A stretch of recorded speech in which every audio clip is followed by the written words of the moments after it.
Hello नमस्कार, मी स्वर्ण home kitchen मध्ये तुमचं परत एकदा अगदी मनापासून स्वागत. सगळ्या सबस्क्रायबरचे धन्यवाद, सगळ्या व्ह्यूअर्सचे मनापासून आभार. सध्या बाजारात खूप सुंदर अशा कैऱ्या आलेल्या आहेत, तर आपल्याला मस्त अशा कैरीच्या दोन चटपटीत चमचमीत अशा दोन रेसिपी बघणार आहोत. उन्हाळ्यात काय होतं, कैरी खाल्लेली चांगली पण असते. दोन्ही पण रेसिपी खूप टेस्टी आहे आणि सगळ्यांना आवडणाऱ्या पण आहे. तर बघा, त्यासाठी मी इथे घेतलेली ही तोतापुरी कैरी आहे. या कलमी कैऱ्या असंही म्हटलं जातं यांना. या कैऱ्या ना आंबट नसतात अजिबात, त्यामुळे या कैऱ्या तुम्ही या दोन रेसिपीला वापरू शकता.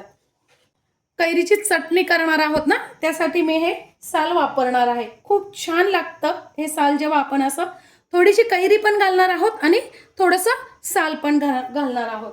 तर बघा, मी इथे कैरी आणल्यानंतर स्वच्छ धुवून घेतलेली आहे. बाजारातून आणल्यानंतर थोड्या पाण्यात ठेवायची आहे आणि मग नंतर स्वच्छ धुवून तिचा चीक वगैरे काय असेल तो निघून जातो आणि छान कोरडी करून घ्यायची. एक आपण रेसिपी जी बघणार आहोत ना, ती आपण कैरीची एक चटणी करणार आहोत आणि दुसरी रेसिपी जी आहे ना, ती आपण कैरीची खूप सुंदर अशी मेथांबा करणार आहोत. त्यासाठी मी इथे कैरीचं पूर्ण साल काढून घेतलेला आहे. पण आता चिरून घेणार आहोत. तुम्हाला पाहिजे त्या आकारात तुम्ही चिरू शकता. मी या पद्धतीने चौकोनी फोडी करून घेतलेल्या आहेत. तर बघा, या पद्धतीने मी पूर्ण कैरीचे हे काढून घेतलेलं आहे घर आणि फक्त कोय ठेवलेली आहे.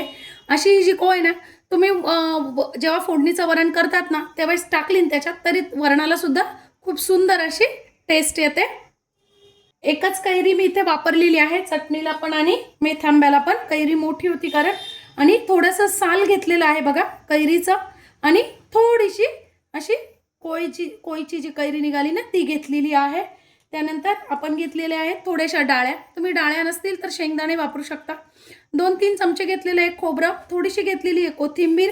नंतर मी थोडासा गूळ घालणार आहे. गुळाने खूप सुंदर अशी चव येते. आणि अर्धा इंच आलं घेणार आहे. तुम्ही जर इथे लसूण खात असाल तर तुम्ही लसूण टाकला तरी चालेल. थोडासा घेतलेला मी इथे कढीपत्ता. तो एक चमचा मी इथे गूळ घालणार आहे टेस्टला. कैरीत गूळ खूप छान लागतो. तुम्हाला पाहिजे तर तुम्ही साखर पण घालू शकता. आता आपल्याला अर्धा चमचा इथे टाकून घ्यायचे जिरे. अर्धा चमचा मी मीठ टाकते, तुम्ही चवीनुसार टाकू शकता.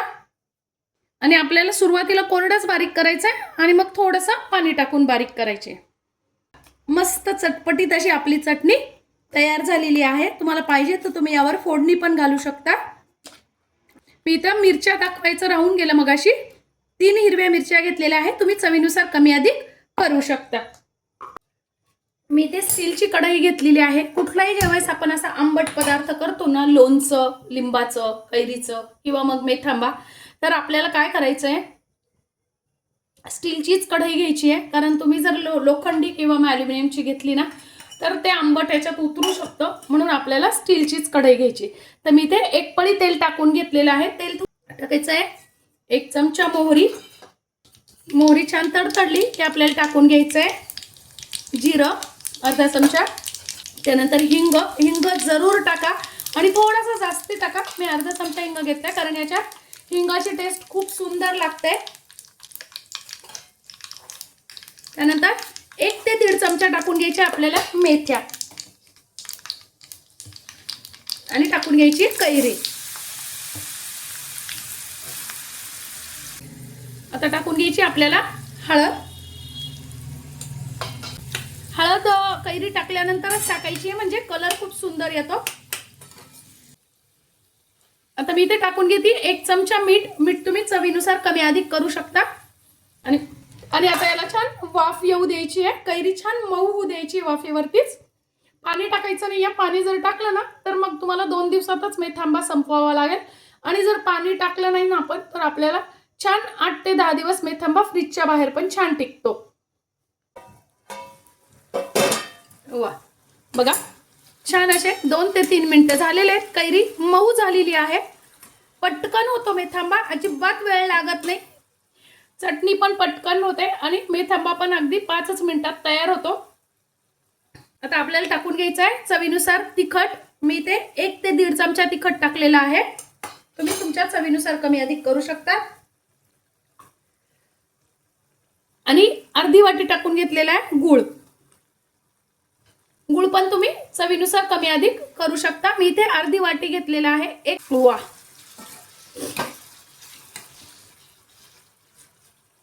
बघा काय मस्त असा आपला मेथांबा झालेला आहे. आता फक्त गूळ विरघळेपर्यंतच आपल्याला शिजून घ्यायचा आहे आणि गॅस बंद करून टाकायचा आहे. आपला मेथांबा मस्त असा तयार आहे. बघा मस्त अशी आपली हिरवी चटपटीत चटणी आणि मेथांबा दोन्ही खूप सुंदर झालेले आहे. आजची माझी ही चटणी आणि मेथांब्याची रेसिपी तुम्हाला कशी वाटली कमेंट्समध्ये नक्की सांगा. चॅनलवर नवीन असाल तर चॅनलला सबस्क्राईब करा, लाईक आणि शेअर करा.